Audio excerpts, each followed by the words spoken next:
Hello everyone, আশা করি সকলেই খুব ভালো আছেন। আমিও বেশ ভালো আছি। আজকে চলে আসলাম নতুন একটা রেসিপি নিয়ে। খুবই সহজভাবে বাড়িতে কিভাবে রেস্টুরেন্টের মতন চিলি চিকেন বানাবে আজকের ভিডিওতে সেটা শেয়ার করতে চলেছি। চিলি চিকেন বানানোর জন্য আমি এখানে প্রায় 500 গ্রাম পরিমাণ বোনলেস চিকেন নিয়ে নিয়েছি, আর একটা লেবুর অর্ধেক আমি এখানে স্কুইজ করে দিয়ে দিচ্ছি।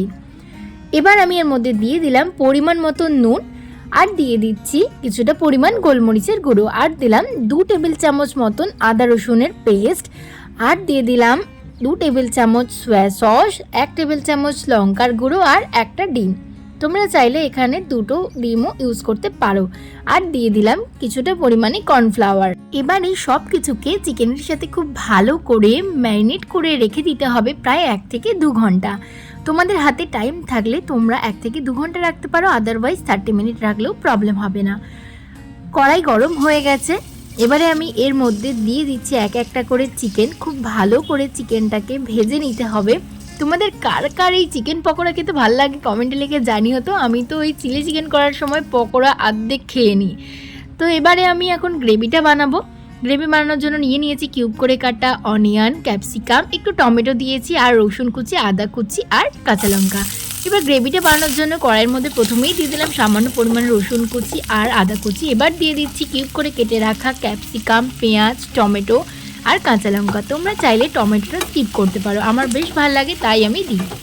একদম হাই হিটে কিন্তু তোমাদেরকে রান্নাটা করতে হবে। এবার আমি এক এক করে সসগুলো এর মধ্যে অ্যাড করে দিচ্ছি। প্রথমেই দিয়ে দিলাম টমেটো সস, এবার আমি দিয়ে দিচ্ছি গ্রিন চিলি সস, তোমরা রেড চিলি সসও ইউজ করতে পারো। আর আমি দিয়ে দিচ্ছি 2 টেবিল চামচ মতন সয়া সস। এবার খুব ভালো করে এগুলোকে ক্যাপসিকাম আর পেঁয়াজের সাথে মিশিয়ে নিতে হবে। পেঁয়াজ আর ক্যাপসিকামগুলো যাতে ক্রাঞ্চি থাকে সেই রকম দেখে কিন্তু রান্নাটা করতে হবে। বেশি সিদ্ধ হয়ে গেলে না চিলি চিকেনটা ঠিক ভাল লাগে না।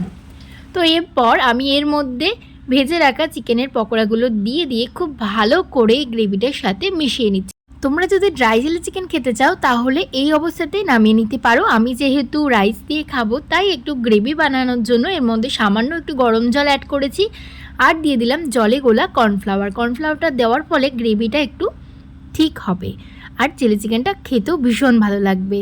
সো ফাইনালি আমার চিলি চিকেন একদম রেডি হয়ে গেছে। আমার তো বিরিয়ানির থেকে রাইস আর চিলি চিকেন খেতে ভীষণ ভালো লাগে। তোমরাও কে কে একমত আমার সাথে কমেন্টে লিখে জানিও।